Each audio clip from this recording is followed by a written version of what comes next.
Eu tô agora, olha, voltando para Maringá e que delícia poder estar aqui. Eu me chamo Renata, eu morei aqui a vida toda, mas faz 11 anos que eu me casei e fui para São Paulo. E agora eu estou voltando para Maringá e eu estou toda feliz, que eu falei, olha, gente, que delícia Maringá. Todo no congresso. Quanta gente linda, igual a Pam falou. Gente, é muita mulher sedenta, né? E isso é muito gostoso. Então é um prazer, estou amando. Amando. Conheci a Pam, fiquei apaixonada por ela, igual todo mundo aqui. Muito bênção e obrigada. Meu nome é Aline, para quem não me conhece, sou daqui de Maringá mesmo, nutricionista, tenho uma filha de 2 anos, estou esperando um filho, já estou de 8 meses, estou um pouco ofegante, falei para ela, mas não é nem nervoso, é porque está já prestes a parir. E sou nutricionista aqui, trabalho com clínica, né? Já sou cristã desde pequenininha, mas era católica, agora já tem 15 anos que eu sou evangélica e é uma honra estar aqui compartilhando com vocês. Espero que Deus possa falar através de nós. Amém. Amém. Vocês foram chamadas até por isso, né? Você, Aline, abraçou o congresso com a gente, né? Sim. Ajudou a divulgar, muita gente te conhece, né? E vê as tuas redes sociais. Queria te agradecer por isso, pelo seu carinho, por você estar aqui com a gente. E a Renata também, né? Para quem não sabe, tem um podcast que você participa, né? É verdade, gente. Vocês podem seguir lá, chama Redireção. É um podcast bem legal também. A gente é da Igreja Presbiteriana também, lá de São Paulo, de Pinheiros. E a gente entrevista várias pessoas legais. Estamos orando aqui para a próxima ser a Pam, né, Pam? Amém. Que Deus vai levar ela. Mas é bem legal também. Vocês podem assistir. É super divertido. Legal. Graças a Deus.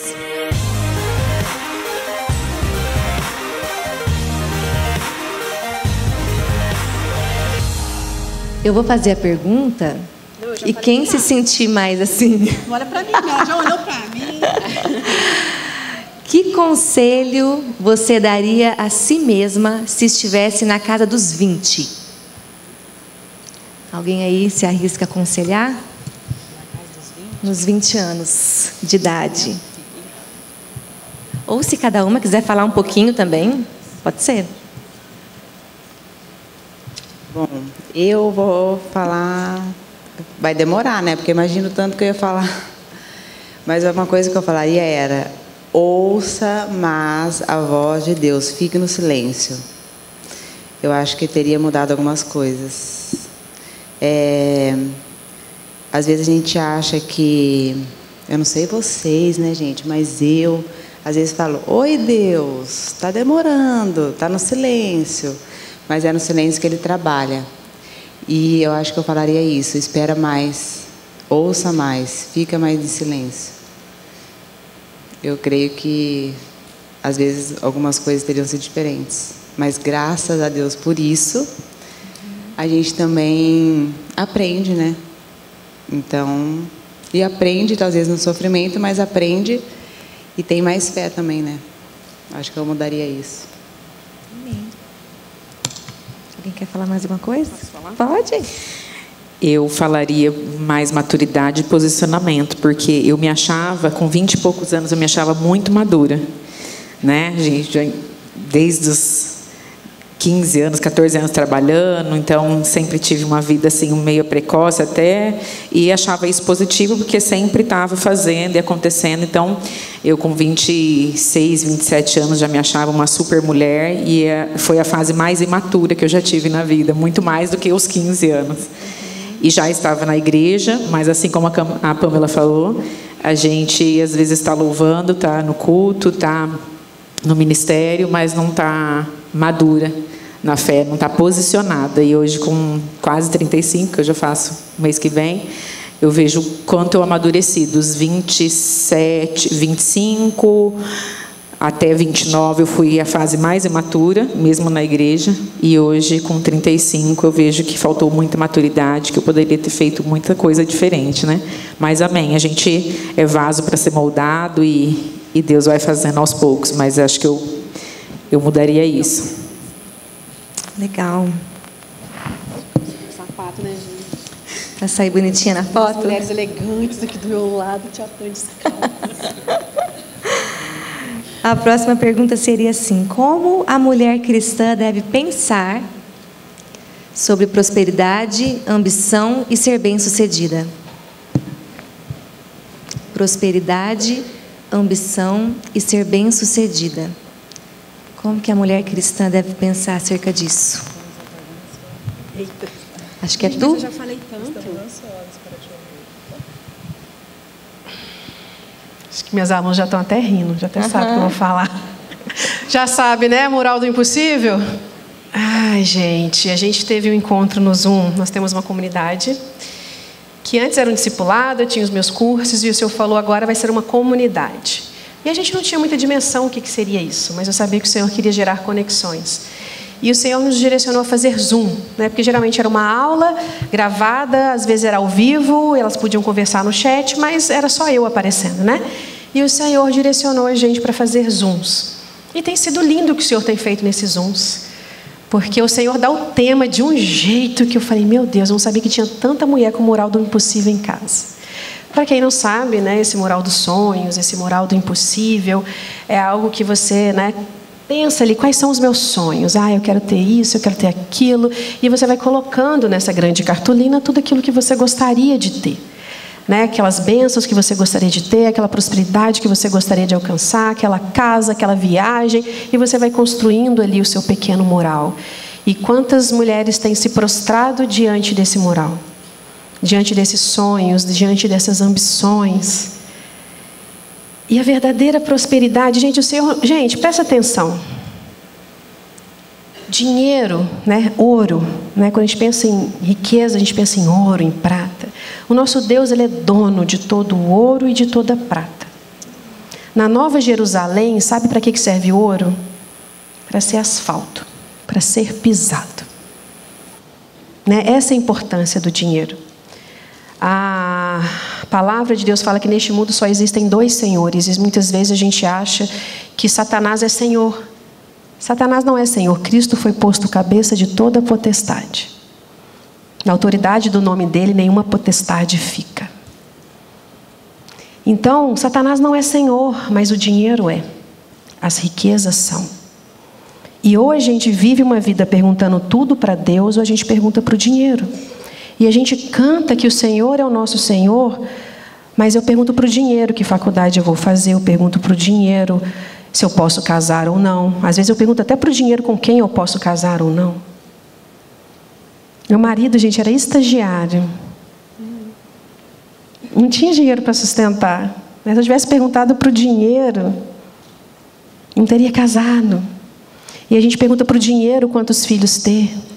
A gente pergunta para o dinheiro onde morar, com o que trabalhar.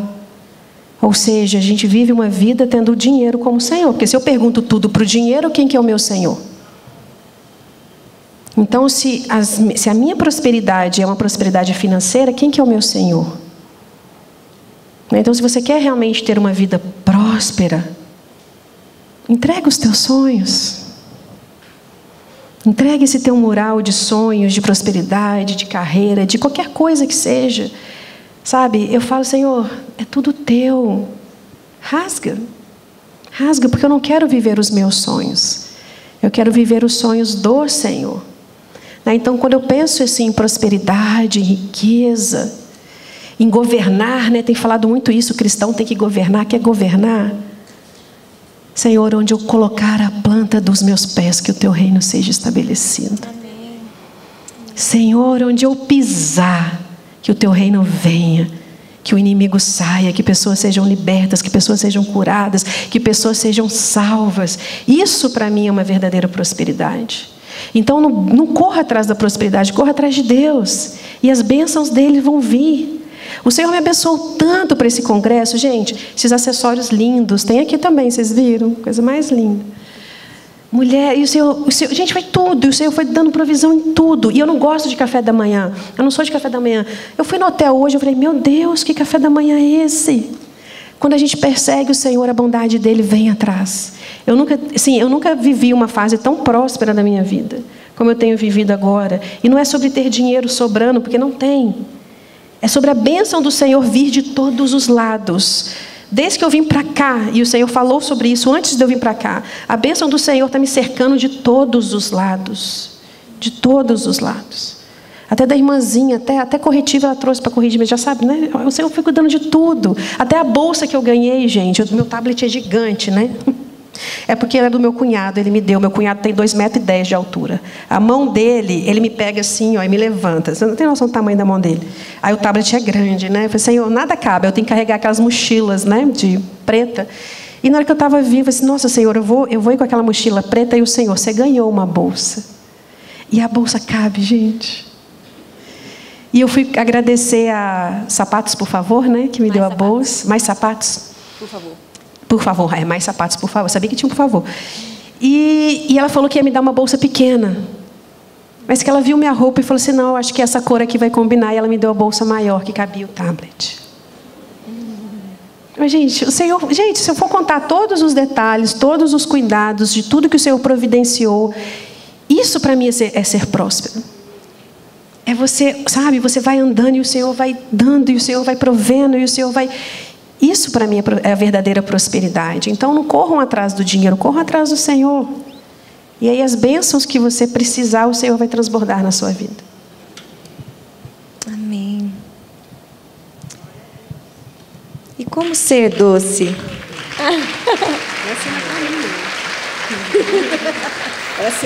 Essa eu pulo, gente. Eu estou no processo da docilidade. Como ser doce com o marido azedo? Ai, gente. Como ser doce com o marido azedo? Mulher de Provérbios, né? Aí a gente vai ter que ler bastante, gente. Mulher de Provérbios.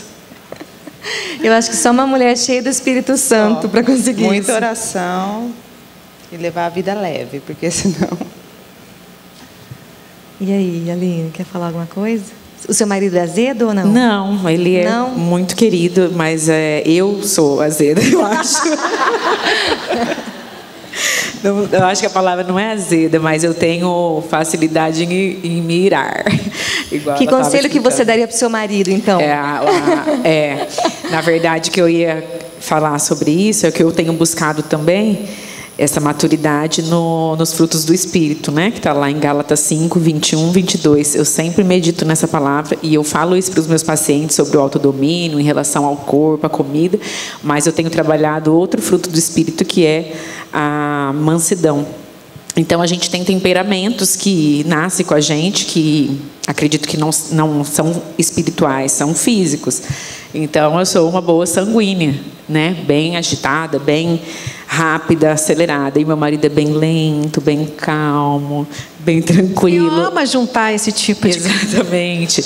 E aí, eu vejo que Deus tem trabalhado isso comigo, porque a gente tem que ter mansidão, né? E eu agora tenho uma bebê de 2 anos vendo isso. Então, aquela coisa de alterar a voz, de ter muita agilidade em irar-se ali, tem me incomodado, e eu tenho mudado muito em relação a isso. Então, não sou doce, mas estou buscando essa doçura, assim como a Pâmela falou. Eu acho que é buscar na palavra e orar para Deus. Deus, essa não é a minha natureza física, mas espiritualmente eu creio que o Espírito Santo pode me capacitar para ter.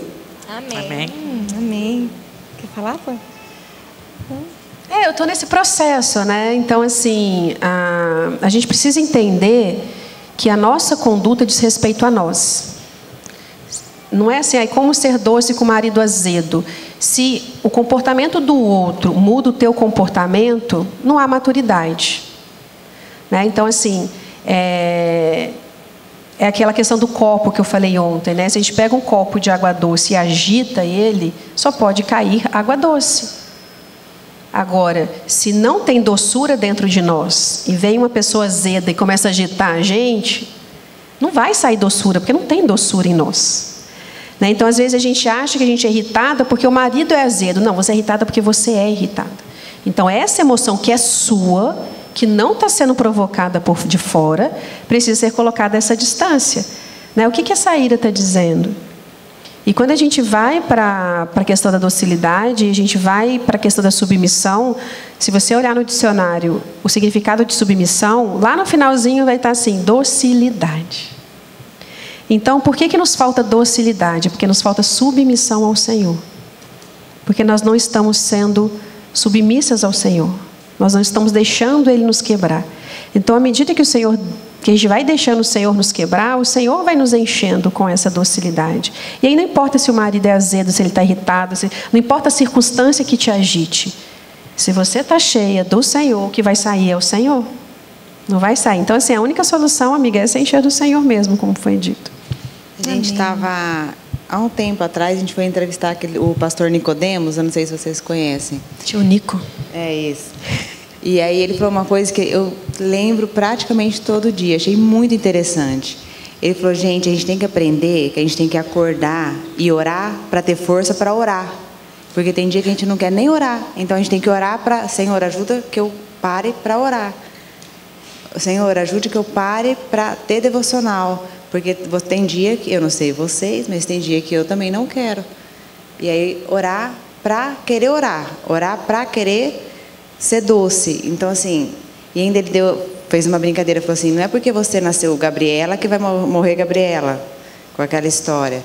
Daí eu falei, gente, é muito isso. Não é porque, eu sou assim. Não, você não é assim. Porque se você é a imagem e semelhança de Deus, Ele não é assim. Então, calma, você não nasceu assim. Você se tornou com todo o processo da vida, tudo. Então, assim, orar para querer orar para querer melhorar. Então, isso ficou muito... Quando ele falou isso, eu falei, gente, é muito isso. A gente tem que querer orar para. Então, faz bastante diferença, né? Amém. Agora é um pedido de conselho. Tipo uma caixinha, assim, aquelas caixinhas longas. Conselhos sobre relacionamento entre mãe e filha, que está iniciando a fase adulta. Curso universitário, morando longe dos pais e que por vezes não reconhece a autoridade da mãe e tem vocabulário ofensivo e desrespeitoso. O que fazer? Está morando fora, sendo sustentada? Como é que é? Pelo que eu entendi, a filha está morando fora para estudar na faculdade. E por isso ela tem sido um pouco difícil com a mãe, né? E não está reconhecendo a autoridade da mãe. Como que essa mãe pode agir a despeito disso? O que acontece, né? Eu não tenho filhos nessa idade, né? Então, não tenho lugar de fala. Depois eu queria... Eu tenho uma liberdade aqui? Sim. Eu queria chamar Maria Tereza. Vem para cá, Maria Tereza.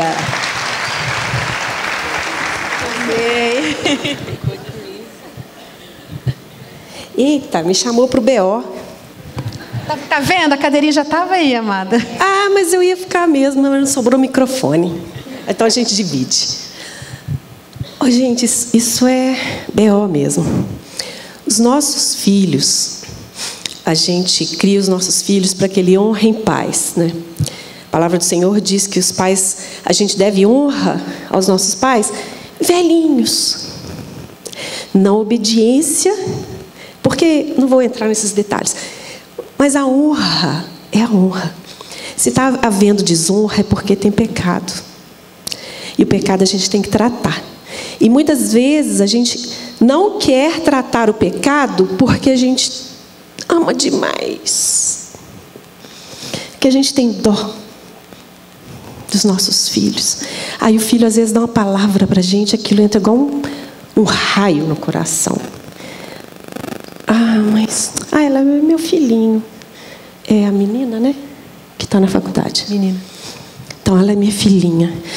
Mas eu quero para ela que ela faça faculdade de medicina, 20 mil reais de faculdade, 5 mil de apartamento, porque ela tem que morar num lugar bom perto da faculdade, e ela te lasca um desrespeito tremendo. Gente, tem coisa errada, e a gente tem que ter coragem para tratar. Sabe, o pecado, enquanto ele não é tratado, ele vai puxando mais outro pecado. O abismo puxa outro abismo. Então, às vezes, com a nossa concessão, muitas vezes a gente está empurrando os nossos filhos cada vez mais para o inferno. é difícil, uma palavra dura, mas é a verdade. A palavra do Senhor ela não é fácil. A palavra ela é doce e amarga, né? Então, às vezes, a gente tem que ter atitudes que a gente chora, não tem? Uma criança pequena, quando a gente tem que corrigir, a gente corrige e vai e chora. A gente é assim. Então, a correção é assim. Filhos pequenos, filhos adultos, filhos maiores. Ora e pede ao Senhor: Senhor, onde que a gente vai barrar aqui esse pecado? O que nós podemos fazer para não empurrar a nossa filha para a desobediência, para longe do Senhor e para o inferno? Os nossos filhos, eu usei esse exemplo, mas os nossos filhos. Não é fácil, não. Ninguém disse que seria fácil. Mas ora, pede o Espírito Santo para te mostrar qual que é o caminho, mas não permaneça no caminho do erro e do engano. Amém? Amém. E é lindo, né, Maria Tereza, essa questão de perguntar para o Espírito Santo de Deus, porque Ele sonda o coração, nós não sondamos. E essas coisas que acontecem, principalmente em relação ao filho, é coisas que o Senhor também às vezes quer tratar nos pais, né, através disso, né? Então é um tratar dos dois lados. Então eu só tenho filhos pequenos e eu lembro que uma vez a Mariana, toda hora, na hora de tomar banho, ela estava chorando. Ia tomar banho para ir para a escola. Mas, gente, era um escândalo. Que eu falei: vamos chamar conselho tutelar. Nós já somos uma família buscar pé do condomínio, né, gente? 5 filhos. Gente, eu estou começando a rifar meus filhos lá no condomínio, porque lá é mais filho único. E aí os pais acham ótimo os meus meninos, né? Porque aí vai sendo meio que os irmãozinhos postiços, né? Tem hora que bate uns 5 lá em casa. A gente recebe mensagem de uns 5 pais: ai, deixa seu filho vir para cá. Então, gente, eu vou começar a leiloar, vou começar a alugar irmãozinho de aluguel. E ela dava cada grito, e eu falei: meu Deus do céu, o que essa menina está chorando? O que essa menina está chorando? E aí já estava uma semana assim, eu estava cozinhando, ela começou a gritar no banho. Gente, eu larguei as panelas e falei: eu vou resolver isso agora. E eu saí assim, sabe? Vou resolver esse BO agora. E na hora que eu fui fazer a curva assim, ó, da sala para o corredor, o Espírito Santo de Deus me pegou na curva assim, ó. Eu dei aquela parada e o Espírito Santo de Deus: por que você não pergunta para mim por que ela está chorando? E eu falei: amém. Por que ela está chorando, Senhor? Ela não quer ir para a escola. Ela está tendo problema com a professora. E aí eu cheguei lá: Mariana, por que você está chorando? Ela chora mais ainda, né? E eu falei: é porque você não quer ir para a escola? Aí já emudeceu. E, gente, aonde que eu ia sondar isso? Aonde que eu ia? Porque a gente vai achando que é só desobediência, que é só, né? Então, assim, que é birra, que é não sei o quê. Pergunta para o Espírito Santo de Deus por que sua filha, de repente, saiu das suas asas e acha que agora pode... Porque, às vezes, o que ela viveu com você, né, às vezes foi um autoritarismo, ela ia para a igreja obrigada, e agora que ela se vê longe, agora eu não preciso mais fingir. E que bom que o Senhor trouxe isso à tona. Terrível é quando os filhos continuam fingindo dentro da igreja e você não sabe que há rebeldia no coração. Então, a rebeldia veio e é isso que ela falou mesmo, gente. Eu faço isso com os meus pequenos direto. Senhor, me mostra o porquê disso. A Laura chega irada e tal, e eu, Senhor, por quê? O que está acontecendo? E o Senhor fala, não fala? É lindo, é lindo. Ele fala. Na prática, Pan, como estar na presença de Jesus todos os dias? Se eu tenho que trabalhar, lavar, passar, cozinhar, amar o marido, disciplinar os filhos, o que você diria? Será que é só acordar bem cedinho? Isso eu que falei agora. É porque eu não acordo cedinho, gente. É piada. Não existe profano e sagrado. Eu não estou com Jesus só quando eu estou orando, só quando eu estou fazendo meu devocional. Eu estou com Jesus quando eu estou lavando a louça. Eu estou com Jesus quando eu estou cuidando do meu marido. Eu estou com Jesus. Sabe qual que é o problema? É que vocês fazem todas essas coisas sem Jesus. Por isso que vocês ficam cansadas e sobrecarregadas. Começa a fazer todas as coisas com Jesus, que você vai ver que você consegue correr sem se cansar, que você consegue voar com asas como águias, porque é isso que acontece com aqueles que esperam e confiam no Senhor. Eles voam com asas como águias. Eles correm e não se cansam. Eles caminham e não se fatigam. Comece a fazer tudo com Jesus. Amém. É que às vezes a gente tem aquele pensamento, né, que a gente cresce aprendendo sobre fazer devocional. Acho que você já falou um pouco sobre isso, né? De alguém questionar você sobre a sua vida devocional, quando você faz devocional. E a gente cresce um pouco com isso, né? O momento que eu vou ter ali, igual você fala, de pegar a xicrinha, tal, a Bíblia, orar, né? Às vezes dá a impressão que se a gente não fizer isso, a gente não teve o nosso momento, né? Mas, de fato, faz sentido. Se a gente realmente fizer todas as outras coisas, né, com essa presença, né, do Senhor, talvez isso vai começar a mudar um pouco na nossa mente. Gente, eu tomo banho com Jesus. Meu Deus, como eu me derramo naquele chuveiro. Como é gostosa a presença dele ali. Né? A gente está ali despida. Sim. A Noemi falou da questão qual que é a roupa da santidade? É a nudez. E ali na nudez eu me derramo naquele... Gente do céu. Marido que lute, né, com a conta. E o interessante disso, só pegando o gancho, é que quando a gente busca esse encher, esse estar com o Senhor, naqueles momentos que a gente teve um comentário aqui, né, esses momentos difíceis, de uma palavra azeda, o Senhor nos traz o domínio, a mansidão, o Senhor nos traz a sabedoria, a paciência, a longanimidade nesses momentos. Porque quando a gente só, claro, precisa se encher da palavra, né, do Senhor, conhecer a palavra do Senhor. Mas se a gente, então, se desliga dele, é como que no automático, né? Eu faço minha devocional, depois disso, fechei a Bíblia, fechou, Espírito Santo, Senhor, Deus está ali dentro. Agora é comigo, arregaço as minhas mangas. Na hora que vem a palavra azeda do marido, de alguém, gente, a gente vira um bicho, não vira? Mas quando a gente está ali com o Senhor, pedindo ao Senhor graça, sabedoria, mansidão, paciência, a nossa doçura, com o tempo, vai transbordando e vai adocicando toda a azedura. Amém. Amém? Amém. Como viver na prática a autoridade liberada para nós? Será que está falando aqui de uma autoridade no Espírito? Não sei exatamente o que a pessoa... Qual foi a pergunta? Repete. Como viver na prática a autoridade liberada para nós? A autoridade vem de vivência. Se você não tem vivência, você não tem autoridade. Você pode falar do que você estudou, você pode falar do que você leu, você pode falar do que você ouviu. Quando você fala daquilo que o Senhor tem feito, da vivência que você tem tido, da intimidade que você tem tido com o Senhor, você fala com autoridade. Por que uma pessoa que tem autoridade num determinado assunto? É uma pessoa que tem uma vivência com aquilo. Né? Se você for ser operada, você quer ser operada por um médico que é professor de medicina, que está lá, não está atuando, está lá só na faculdade, se formou e foi dar aula, ou você quer ser operada por um cara que faz 20 operações dessa por dia? Você vai querer ser operada por um cara que faz 20 operações dessa por dia. Por quê? Porque disso vem a autoridade, da vivência, da experiência.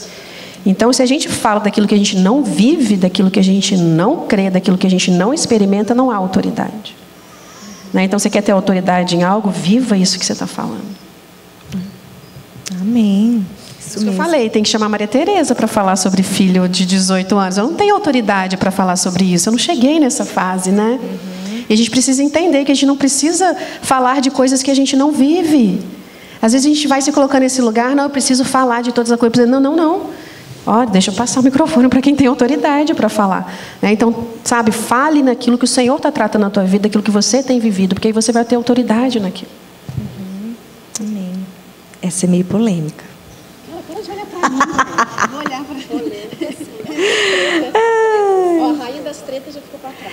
Para dizer que sou uma mulher madura, eu tenho que fazer sexo com o marido mesmo sem querer? Como assim? Até aqui isso vai me perseguir, Senhor. Ai, que preguiça, né? Mas é. Fala aí, Tia Pan. Essa mulher não estava nas outras palestras que eu já dei, não? Acho que não. Porque eu falei que criança é movida pelo que ela quer, pelo que ela gosta. Se eu quero, eu faço. Se eu não quero, eu não faço. Se ele me conquistou desde o bom dia, eu faço. Se ele não...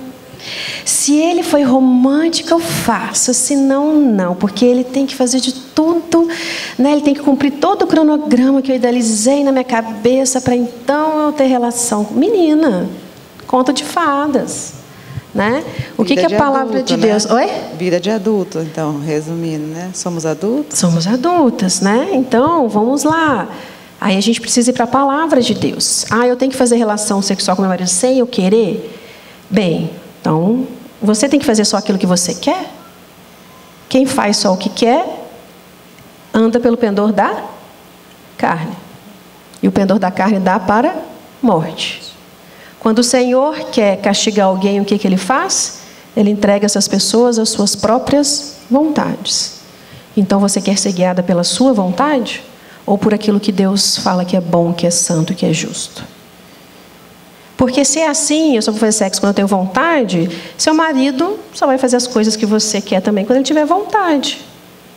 Você acha que o marido tem vontade de jantar romântico? Você acha que o marido tem vontade de comprar flor? Não. Você acha que o marido tem vontade de te ajudar? Não tem. Ele faz por quê? Porque ele te ama, porque ele quer te agradar, porque o amor não busca os próprios interesses. Então, eu vou fazer aquilo por quê? Porque eu amo meu marido, porque eu quero agradá-lo e porque é bom demais da conta. Bom demais da conta, sou. Gente, vocês precisam renovar a mente de vocês sobre a sexualidade. Vamos lá, é uma emoção. Eu não quero, eu não tenho vontade. Vamos colocar essa emoção a uma determinada distância? Por que você não quer? Porque a sexualidade criada por Deus é tão linda, e nisso eu vejo... Lembra que eu falei que o Senhor mima tantas mulheres, que o Senhor tem um cuidado com as mulheres? Só mulher pode ter orgasmo múltiplo, gente, o homem não. Então, assim, eu vejo tantos cuidados do Senhor em relação à mulher, tanto cuidado do Senhor em relação à sexualidade. Por que você não tem desfrutar? Ah, Pamela, mas lá em casa não tem nenhum, quanto mais múltiplo. Opa! Então, eu já entendi, né? Você não quer porque não é bom. Ah, identificamos o problema. Nós vamos fazer o quê? Em busca da solução. A solução é parar de fazer? Porque se você para de fazer, você também está em desobediência. Porque o sexo é um salário que a gente paga e deve. Mas é para pagar... É para pagar...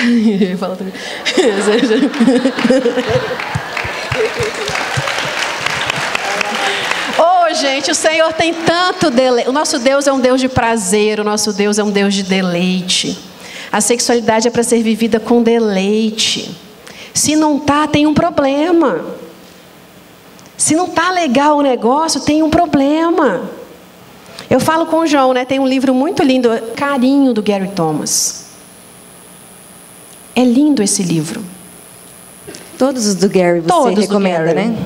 Eu comecei a ler o Gary, gente, tchapan, total. Gente, não peçam para eu escrever livros. O tio Gary já escreveu todos. Pode comprar todos do Gary Thomas. E da Lisa. Lisa, irmã gêmea. E aí, o Gary fala, né, que um casal, ele atinge a plenitude da sexualidade com 20 anos. E eu falei, amor, nós estamos quase lá. Ainda tem mais? Cara, meu Deus do céu. E, gente, lá atrás, que eu era mais nova, que eu tinha mais disposição, eu não vivia o que eu vivo hoje. Eu não vivia esse deleite, por quê? Porque eu tinha muitos conceitos errados sobre a sexualidade. Aí esse homem só quer sexo comigo. Graças a Deus que ele quer sexo comigo. Uma vez eu falei isso com o João. Ah, João, você quer só sexo, que não sei o quê. Ele falou assim, Pamela, presta atenção, eu não quero sexo. Eu quero sexo com você. E eu falei, amém. É lindo isso. Mas por quê? A gente vai formando conceitos errados, que a sexualidade é para o homem, que o sexo é para o homem, que a gente está sendo usada, que ele só quer... Não, não. Se o relacionamento está ruim, amiga, então vai em busca de consertar. Se está ruim a sexualidade, vai em busca de consertar. Mas não é fazendo igual uma menina mimada, não quero, que você vai resolver. E aí você deixa de viver um banquete nessa área, você deixa de viver um desfrute nessa área. Por quê? Porque você quer ser guiada pelas suas vontades, pelas suas emoções. Seja guiada pela vontade de Deus. Comece a renovar a sua mentalidade em relação à sexualidade, e aí sim você vai experimentar a boa, perfeita e agradável vontade de Deus. Amém. Fica a dica. Fica a dica, barriga cheia e saco vazio. Barriga cheia. Saco Junta vazio. aí, ó. Vamos lançar o desafio? Quem vai topar o desafio? Os maridos merecem depois do final de semana, hein? Vamos, ó, 7 dias seguidos. Você vai fazer a comida que ele gosta e vai procurá-lo durante 7 dias. Se vocês fizerem isso 7 dias. logo depois do congresso, O avivamento vem. Não, já chega em casa pegando, amiga. aí todos os congressos Com ele essa vai deixar barriga, você ir. amada. Pensa. Emenda no congresso, que no próximo ele vai deixar você O ir. avivamento vem, amigo. O avivamento vem. Essa aqui também é complicada. Como lidar com a dificuldade de perdoar quem nos ofendeu injustamente? Eu acredito muito que o perdão é um mandamento e, né, é uma decisão que a gente tem que tomar. Se a gente não consegue liberar perdão, a gente cria uma barreira com Deus e aí a gente perde o acesso, o livre acesso. Pode me corrigir se eu estiver errada, tá, Pamela? Você tem muito mais conhecimento, mas eu entendo que o perdão não é sobre o que a pessoa fez, é sobre a gente, aquilo que ela exemplificou, né? Como a gente reage a uma pessoa amarga, uma pessoa azeda, tem muito mais a ver como a gente está vivendo, o que a gente tem dentro de nós do que o que a pessoa está fazendo. Então, eu acredito que é muito sobre isso. A gente decidir, tem coisas que na vida adulta a gente não tem que sentir. Eu não senti de perdoar. Não, você não tem que sentir. Isso foi um mandamento deixado, né? E a gente tem que só obedecer e tirar essa barreira que a gente criou. Esse ressentimento acaba afastando a gente da luz, da divindade. Então, é doído, é sofrido, mas com Deus e com o Espírito Santo a gente consegue. Então, eu trabalho muito essa parte do perdão, decidindo e dobrando o joelho, pedindo misericórdia, porque às vezes é difícil, dependendo da situação, mas Deus dá graça. Amém. Amém. Deixa eu só também dar uma completada. Além de o perdão ser um mandamento, uma decisão pessoal que independe do outro, começa a orar por ele, pelo outro. Primeira oração, você vai engasgar. Você vai engolir o nome quadrado quando você vai falar. Na segunda, Deus vai, igual o diamante, vai começar a tirar os cantinhos do quadrado. Com o tempo, Deus vai desenvolver em você, através da oração, um amor por aquela pessoa. Então, se está muito difícil, ora por ela. Peça a Deus para desenvolver um amor por ela, porque além do perdão ser uma ordenança, um mandamento, ele não pode ser um perdão assim, eu te perdoo. E trava os dentes, quebra até o dente. Tanto que aperta. Não. Tem que ser de fato, de verdade. Não que você precise de voltar a conviver com aquela pessoa e... Não é isso. Não é disso que a gente está falando. Mas começa a orar. Porque você vai ver que aquele quadrado cheio de quina, aquela coisa pontuda, né? Aquele diamante pontudo, ele vai ser lapidado pelo Senhor. E Ele vai fazer brotar no seu coração um amor por aquela pessoa que Ele tem. Porque a palavra diz que o Senhor veio para quem? Para aqueles maravilhosos que estão sob a sua luz, que andam no seu caminho. Oh, glória a Deus. Não, irmãs. O Senhor veio para o doente, para o que não amava, para aquele que o crucificou. Foi para esse que Ele veio. Então, Ele veio para aquela infeliz, ou para aquele infeliz quadrado que desce no seu esôfago. Então, o nosso olhar para aquela pessoa muda. Passa a ser o olhar de Cristo. Amém? E eu acho engraçado a pergunta, né? Porque se você... Lê a pergunta. Como lidar com a dificuldade de perdoar quem nos ofendeu injustamente? Se fosse justamente, você não precisava perdoar, né? Então, assim... E aí, é tão engraçado, né? Igual você, eu estou sentindo jejum, mas está difícil, que eu estou sentindo fome. Então, amiga, é para sentir fome. É esse o propósito. Né? Então, na imaturidade, a gente não consegue nem enxergar o propósito das coisas. E aí eu te pergunto, você tem pecado contra o Senhor? O Senhor merece? É justo o que você tem feito com o Senhor?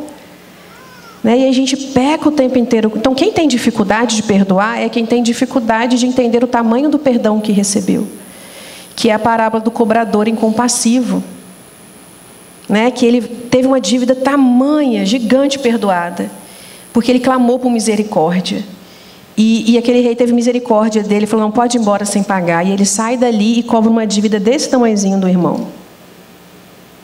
E a gente olha para aquilo e a gente fala, que absurdo que ele fez. A gente faz isso toda vez que a gente não perdoa. A gente está fazendo a mesma coisa do que aquele cara que estava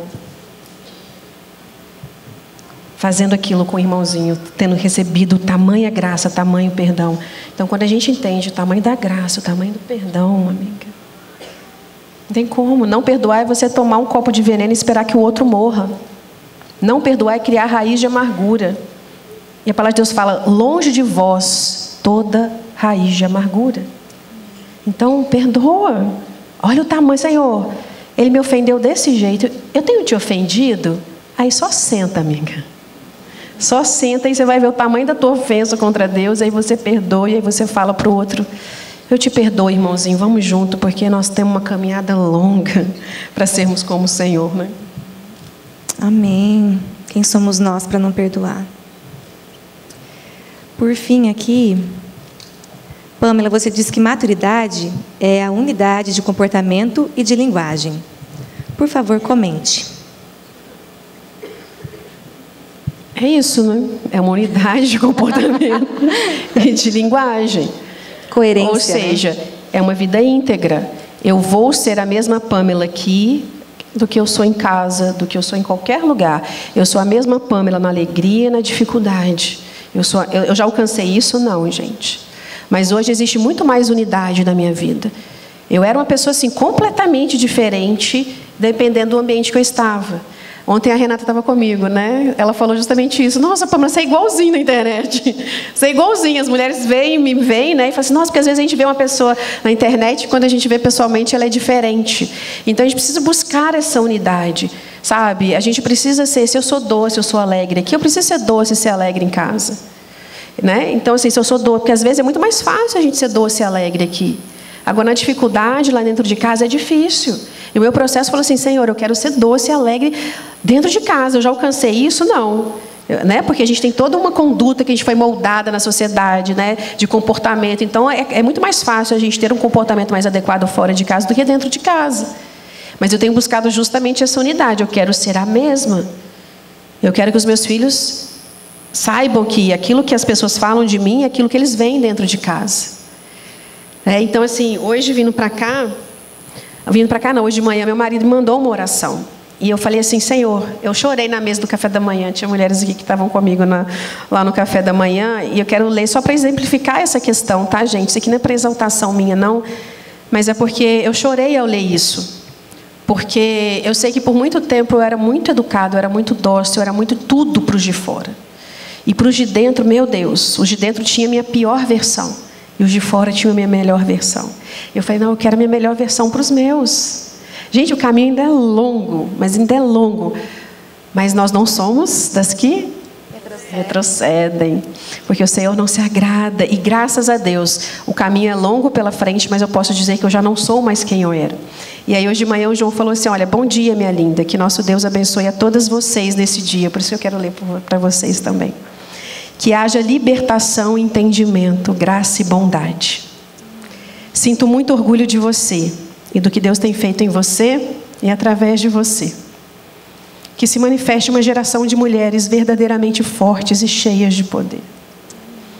Então, gente, assim, é gostoso, né, ouvir os elogios e os abraços de vocês. Mas ouvir o elogio do meu marido e da minha filha, dos meus filhos, né? Eu falo da minha filha porque ela é mais velha, ela tem mais noção de elogiar, de entender o que está acontecendo. Isso é ter unidade. Terrível aquele marido fala assim, pois é, minha mulher está lá na igreja, é uma bênção lá. Mas se você visse ela aqui dentro de casa.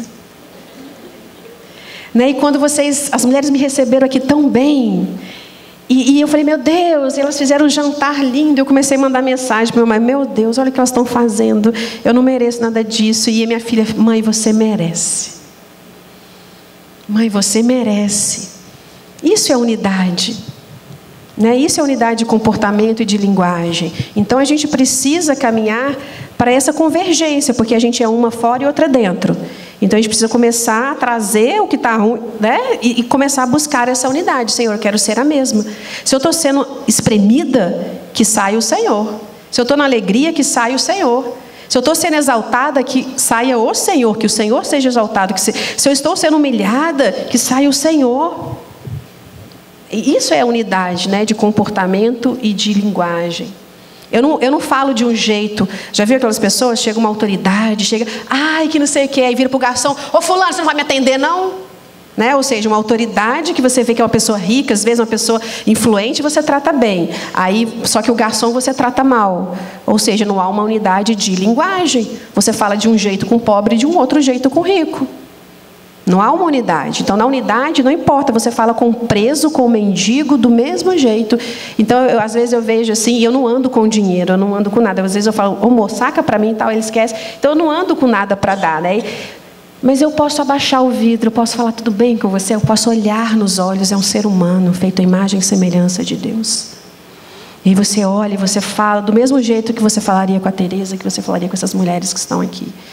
Então, maturidade é isso. Jesus, ele se sentava com todos. E ele amava todos, ele conversava com todos. E ele acolhia todos. Por quê? Porque existia uma unidade, né? Então, assim, não importa a situação que ele estava, existia ali uma unidade de comportamento, uma unidade de linguagem. Falem um pouco mais sobre influência versus contaminação. E essa seria a nossa última para esse momento. Nós mulheres, a gente tem dentro da nossa essência essa coisa de influenciar, né? A gente influencia as pessoas, a gente influencia a nossa casa, a gente influencia nossos filhos, a gente influencia o ambiente que a gente está. Quando uma mulher rixosa, uma mulher amarga, ela influencia. Quando a mulher, ela é uma mulher que busca a palavra de Deus, que busca a bondade, que na sua língua, né, ela sai bondade, que ela sai os frutos do Senhor da vida dela. Ela influencia desta maneira, influencia para o Senhor.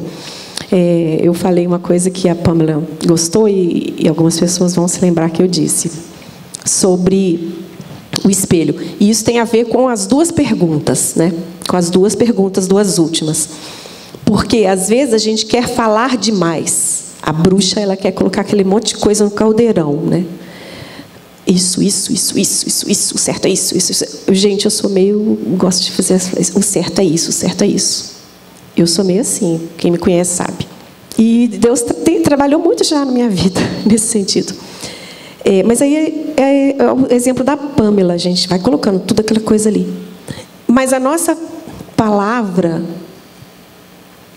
o que a gente faz, as nossas atitudes, são diferentes. E aí a Pamela deu o exemplo da filha dela. Por quê? Porque o espelho é o que reflete. E o espelho reflete aquilo que ele está vendo. O espelho não grita, o espelho não fala, o espelho não dá sermão. O espelho reflete. Né? E qual que é a mesma pergunta? Contaminação. Tá. Então, a influência é do espelho, não é do caldeirão.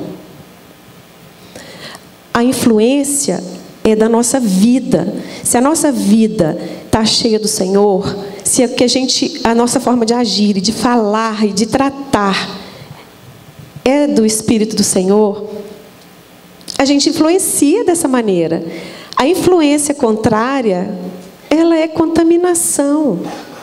Ela vai gerar uma série de frustrações, de pecados, de amargura, de ira. Só isso que ela vai gerar. Por isso que ela contamina, né? Essa é a diferença. Eu gostei muito dessa frase, da Pamela. Influência versus contaminação.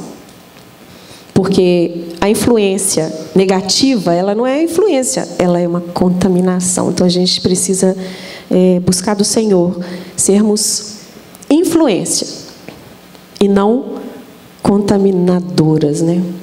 Em nome de Jesus. Amém? Amém. Obrigada, gente, por esse bate-papo. Bênção.